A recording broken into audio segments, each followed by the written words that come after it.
बहुत बहुत धन्यवाद संचालक महोदय जी। साथियों,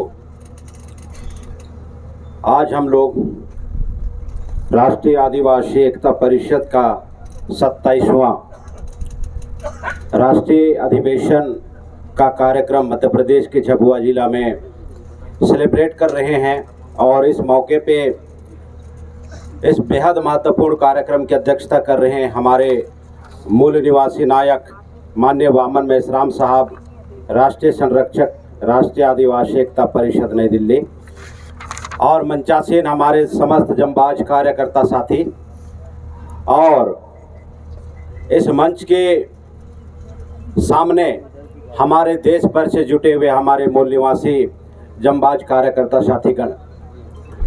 साथियों, हम लोग आज बहुत ही गंभीर मुद्दों के ऊपर में चर्चा करेंगे और मैं एक टॉपिक चुन रहा हूं साथियों। 6वां नंबर का विषय है आदिवासियों की तमाम समस्याओं का समाधान अन्य मूल निवासी सामाजिक समूहों के साथ मिलजुल कर राष्ट्रीय व्यापी संगठित शक्ति का निर्माण किए बगैर संभव नहीं है। मैं इस टॉपिक को कवर करूंगा। तो साथियों, मैं ज़्यादा वक्त खराब ना करते हुए डायरेक्ट मुद्दे पे बात को रखूंगा। मुद्दा ये है, हमेशा बेनिफिशियरी ऑफ सिस्टम और जो विक्टिम ऑफ सिस्टम होता है साथियों, दोनों का जो व्यवहार होता है बहुत अलग अलग होता है। मैं छत्तीसगढ़ का रहने वाला हूँ, आप लोग मध्य प्रदेश के रहने वाले हैं।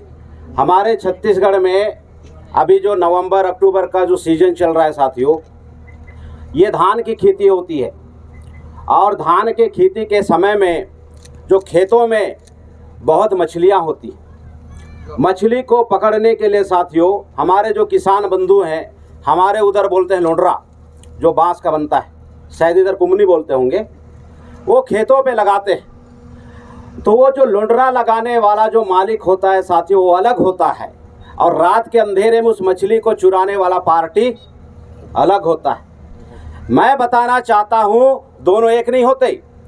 उसी टाइप का साथियों आज जो बेनिफिशियरी ऑफ सिस्टम है और हमारे जो देश की जनता विक्टिम ऑफ सिस्टम है साथियों, दोनों का जो सिद्धांत है एक जैसा कभी नहीं हो सकता।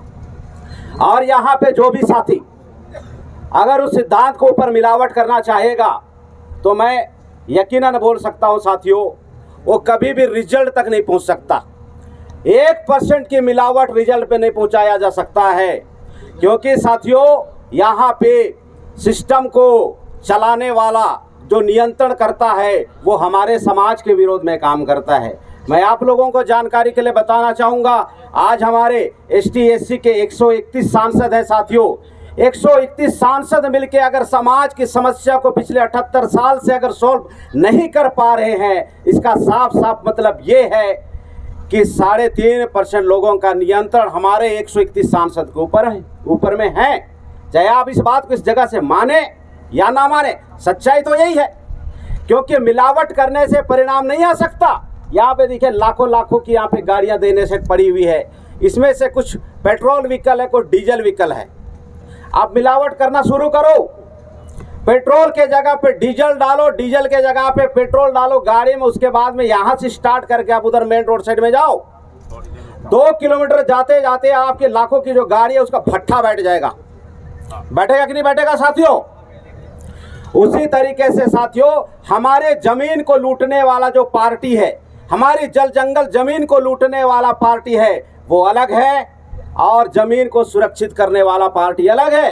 आज हम बिरसा मुंडा जयंती का 150वां जयंती को हम लोग सेलिब्रेट कर रहे हैं।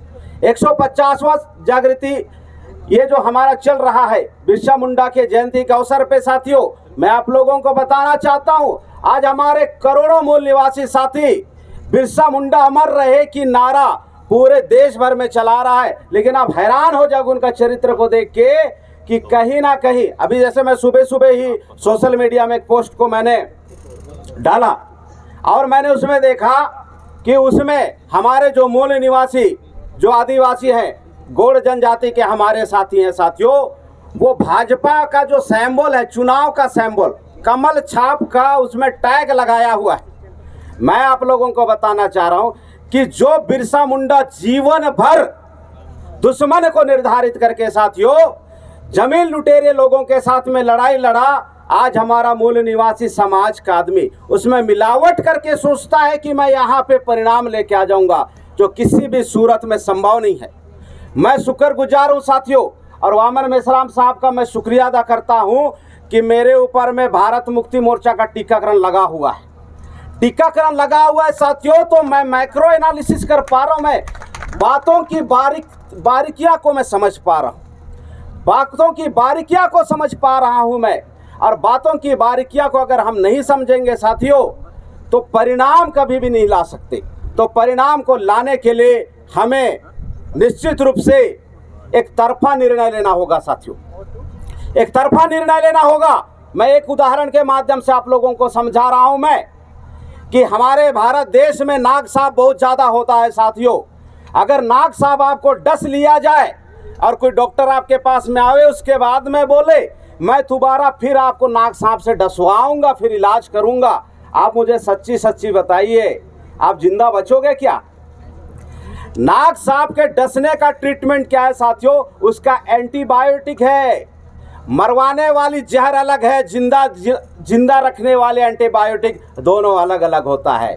बिरसा मुंडा का आंदोलन हमारी जमीन का संरक्षण का आंदोलन था, मूल निवासियों के अधिकारों का संरक्षण था साथियों। अगर आज किसी भी सूरत में अगर उसमें मिलावट करके हमारे मूल निवासी लोगों को लगता है मैं कांग्रेस का गठबंधन करके, मैं भाजपा का गठबंधन करके मैं समाज को न्याय दिलाऊंगा, अगर जो आदमी ऐसा सोचता है तो हम बोलेंगे वो भयंकर बुड़बक है रे भाई। सही बात है कि गलत बात है? देखो टीकाकरण का असर हो रहा, टीकाकरण का असर होगा तो लॉन्ग लाइफ चलेंगे, और टीकाकरण का असर नहीं होगा तो आधे रास्ते में मर जाओगे साथियों, लेकिन परिणाम कभी नहीं ला पाओगे।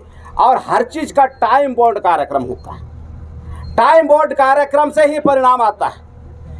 अभी देखिए, अगर आप अपने घर में शादी का एक तारीख घोषित करते हैं तो उसी के अकॉर्डिंग तैयार होता है, और अगर तारीख घोषित ना हो तो फिर पता ही नहीं चलता है। हमारा तिथि, हमारे मूल निवासी समाज की शादी की तिथि घोषित हो चुकी है 2030, आपको डेट याद होगा, याद है ना साथियों? तो इसके अकॉर्डिंग हमें तैयार करना पड़ेगा साथियों, क्योंकि हमारे समाज के अंदर में साथियों ये जो विचारधारा का मिलावट है ये बहुत खतरनाक है।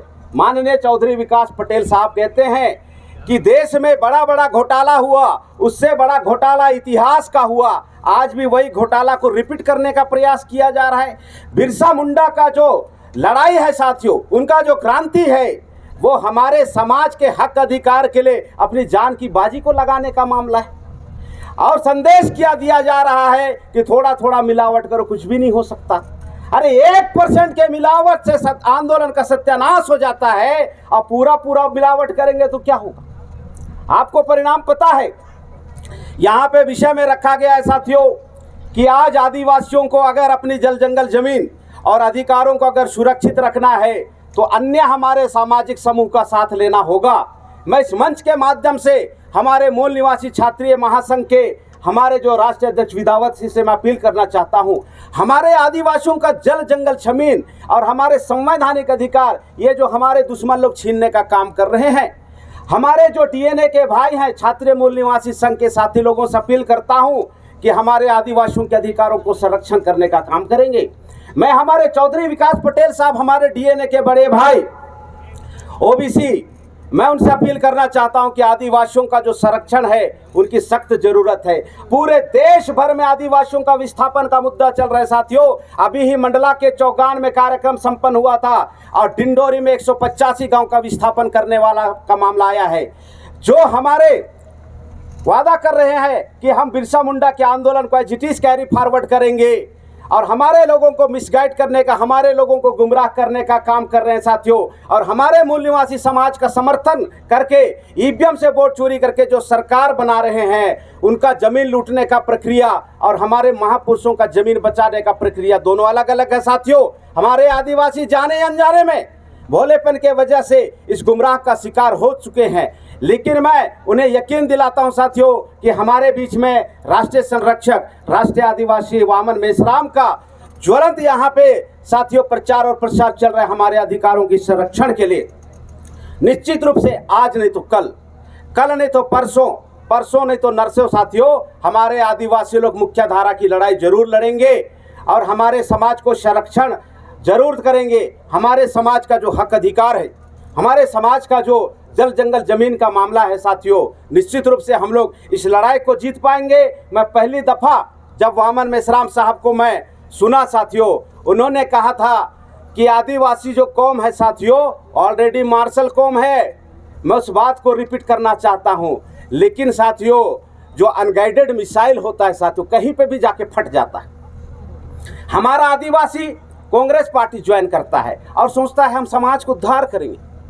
हमारा आदिवासी बीजेपी पार्टी ज्वाइन करता है और सोचता है समाज का कल्याण करेंगे, उद्धार करेंगे, कल्याण करेंगे, ऐसा सोचता है साथियों। अनगाइडेड मिसाइल वो अधिकारों के ऊपर, संवैधानिक अधिकारों के ऊपर में जाके गिरता है और पूरा ब्लास्ट कर देता है। और पूरा गिरना था दूसरे तरफ, गिरना था उसको यूरेशिया में, गिर रहा है डिंडोरी में, कैसे काम चलेगा? गलत बात है कि नहीं है साथियों? तो साथियों हमारी जो लड़ाई है साथियों, हम लोगों को समझना पड़ेगा। आखिरी संदेश के बाद में अपनी बातों को मैं समाप्त करता हूं। मैं हमारे समाज को मुफ्त की खाने की आदत पड़ी हुई है और जो मुफ्तखोर होता है साथियों उससे बहुत बड़ा समस्या पैदा होता है। पूरे देश भर के मूल निवासी समाज, हमारे ST SC OBC समाज के लोगों को एक छोटा सा संदेश देकर अपनी बात को समाप्त करूंगा। अगर चूहा को पता चल जाए कि टमाटर हमें मुफ्त में क्यों मिलता है, मैं पूरे दावे और गारंटी के साथ में बोल सकता हूं साथियों, चूहा का कभी भी हत्या नहीं होगा, चूहा कभी नहीं मरेगा, क्योंकि मुफ्त के अंदर में जहर परोसा जाता है साथियों। और जो तालाब के अंदर में जो मछली होती है साथियों, उसको केंचुआ एकदम से टेस्टी टेस्टी नजर आता है, लेकिन उसके अंदर में सर वो जो गरी होती है, वो जो गरा होता है वो दिखता नहीं है। मछली लालच से उसको कीचुआ को ऐसा लपकता है साथियों, अंदर में जो लोहे का गरा होता है वही उसका मौत का कारण बनता है। आज मूल निवासी समाज में महापुरुषों का नाम लिया जा रहा है साथियों, लेकिन उसके पीछे हमारी जमीन को और संवैधानिक अधिकारों को छीनने का षड्यंत्र लगा हुआ है। और इस मौके पे हमारे समस्त लोगों को मैं अपील करना चाहता हूं कि निश्चित रूप से एक बार भारत मुक्ति मोर्चा का टीकाकरण ले लीजिए। टीकाकरण लेंगे साथियों, दोस्त और दुश्मन की पहचान हो जाएगी। आज हमें अगर करोड़ों अरबों रुपया भी अगर ऑफर किया जाएगा साथियों, तो वो सारी चीज़ें हमारे लिए तुच्छ लगती है, क्योंकि हमारे महापुरुषों की विचारधारा, हमारे महापुरुषों का आंदोलन हमारे लिए अति प्रिय है साथियों। और आप सभी लोगों का साथ सहयोग होगा और आने वाले समय पे हम लोग व्यवस्था परिवर्तन का बहुत बड़ा कारक बनेंगे। इस मौके पे मैं इतनी बातें बोलते हुए अपनी बातों को विराम देता हूं। आप सभी साथियों का बहुत बहुत धन्यवाद। जय मूल निवासी।